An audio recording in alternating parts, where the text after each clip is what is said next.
I don't use it personally. I need the full control, but if you want daily, maybe this is going to be something that you might want to explore. I see this feature more for journalists, someone that needs to actually create videos 3, 4, 10 times TV, news outlets, that kind of stuff. The particular software, we have the Edit tab, which is the most common one. And there's a basic structure. So you don't have the first stage, which is this. You do have it. It's a little more complicated. You basically start with something like this. You will have your source monitor. You will have your Final Cut or your output monitor, which is the second on the right. Then you will have your timeline area, which includes all the video and the audio. And in here, you will have all your footage. You can organize them most likely through the use of bins or folders. In this case, I use one for my timelines, voiceovers, visual branding, the video. It all depends on you. There's a lot of best practices that you can search on YouTube or even Google, how to name, how to organize your footage. But again, if you're not doing anything that is standardized or industry related, if it's only for you, it's fine if you don't have a super strict way to organize your files. I will recommend that you need at least have a few folders, one for video, one for photos, one for music or background music, one for sound effects, and one for sequences or timelines. Those are the basic ones. Then we have, so in this case, I can see the timelines that I have active. Sometimes you will not be able to see those, to see this.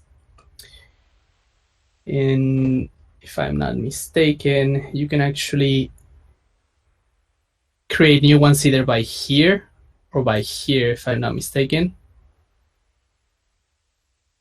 So I have a second one in here. Just closing this one, and I have the new one in here. Just gonna pull back the previous one. If not, you can just click on the plus sign that creates a new timeline. Second step, the timeline is where all the footage is residing while you cut and paste it and do all that stuff. Right? The other way to do it is just like in any feature, just most of them, depends on the software again, have these menus that will allow you shortcuts. So this is create timeline. You can use the hotkeys or key shortcuts, which is Control N most of the time, or here you have timeline. Sorry, in here. So in Premiere, you actually have timeline, and under timeline, you can actually create a new one. But in here, you have under File, New Timeline. So it's basically the same, just like there's a little learning curve. For the ones that have intermediate experience on editing, it's going to be easier to change to another software because, again, the tools are basically the same. It just, the only difference is where everything is in the new software that you're trying to learn. So the next step on the basics of editing is cutting your footage. You always will have a scissors or a blade, which in this case is a blade. In Premiere is a scissors. That's the icon. And in this case, the hotkey is V. So that way I can just cut, Control C to undo. The reason about cutting your footage is because you don't want to have like super long clips, which is something that we're going to talk about in a minute, which is like rhythm and flow of your editing. But of course, before we go to that one, you need to know how to cut. So just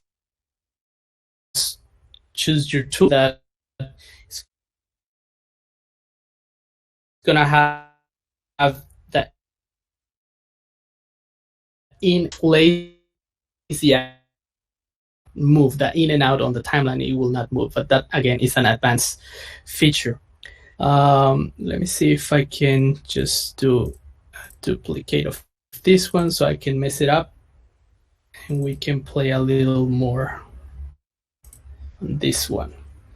So say, for example, you have this one, but you don't want the middle. I'm cutting, then changing to my actual select tool, which is this one, this arrow. In this case, is the hotkey is A. I don't remember precisely which one is in Premiere, but again, it's going to be this cursor icon most of the times. So cut and select are the most used tools that you're going to be using throughout your editing process. So just select. In this case, this is an interesting way of using Resolve. So if you hit delete, that's that delete key, delete key, which is below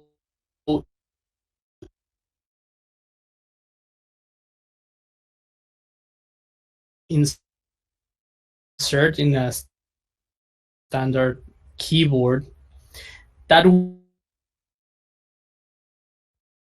remove that empty space. If you don't want that, you can leave the blank space. That is super useful. I'm pretty sure Premiere has something like that. I don't remember the hotkey, but you can do something like that. Not as easy as this one, but you can do it. Let's see what else we have in here. If you have any questions while I'm explaining this, please say so on the chat. So there's two type of flows that I would like to explain to you. First one is a linear flow, which is just explaining the story in a sequential way, like in this example. You can just see, okay, it's just writing. Let me just remove this. It's writing, and then we just saw a quick jump cut. What is one of the main issues on starting editing, even semi-professional editors, is the abuse of transitions. Transitions is anything that you can actually let me see if I have. So a transition, if you're not familiar with it, is, oh my god.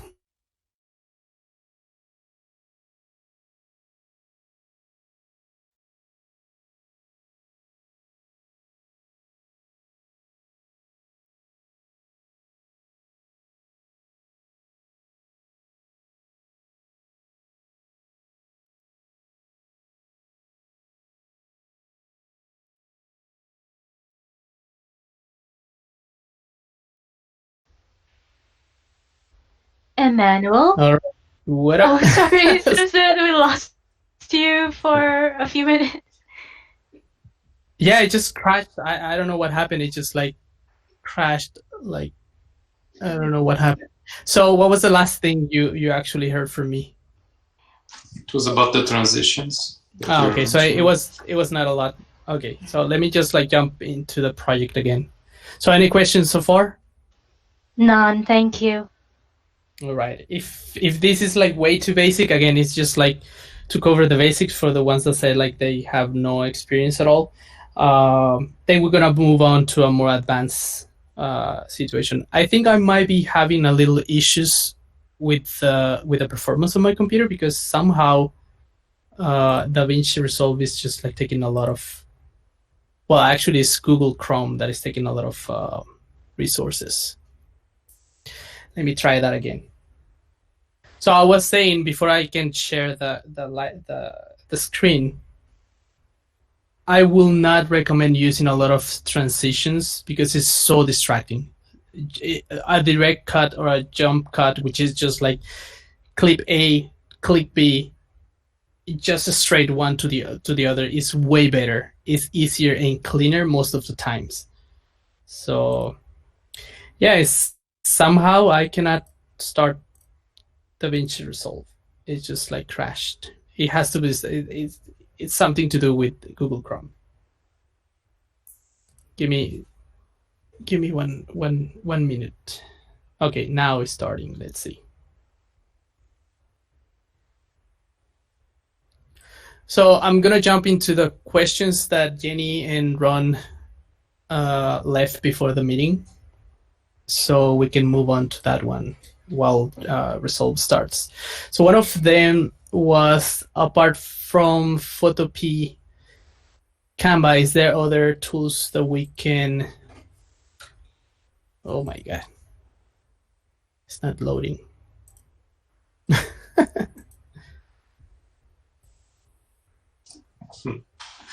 Yeah, somehow I'm having a little technical issues.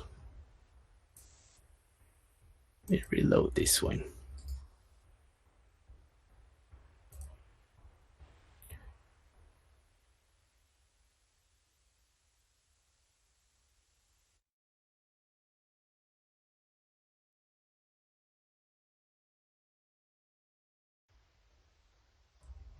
So it kicked me out. I'm gonna turn off my camera, so it's going to consume less resources.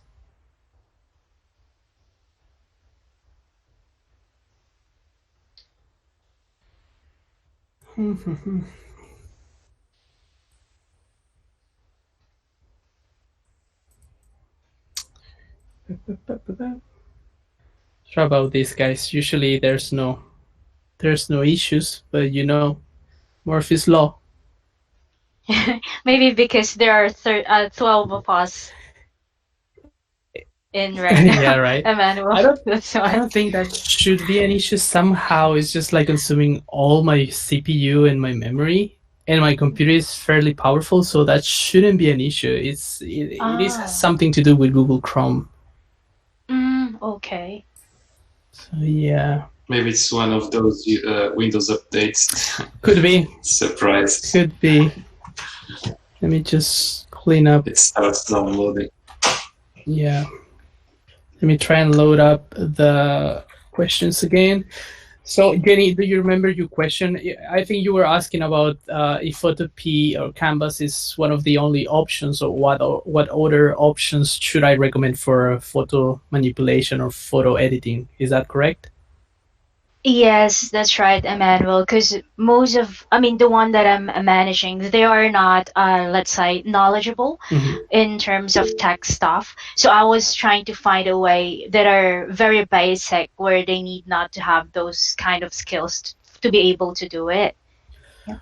Well, based on my experience, I'm pretty sure the easiest way to do thumbnails, specifically thumbnails, is Canva. Canva is by far one of the easiest, and actually the layouts are pretty good if you go to the thumbnails section. Let me see if I can share that as at least. Yeah, that's true, Emmanuel. I'm using Canva as well for my channel, so yes, it is very user friendly. Let me see if I Canva. Okay, so I do have an issue still with this stuff.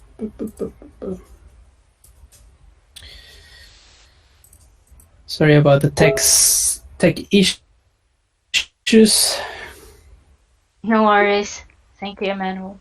Okay. Present the window. Canva. Okay, let me know if you can see the window. Yes, we can, Emmanuel. Okay, in this case, Canva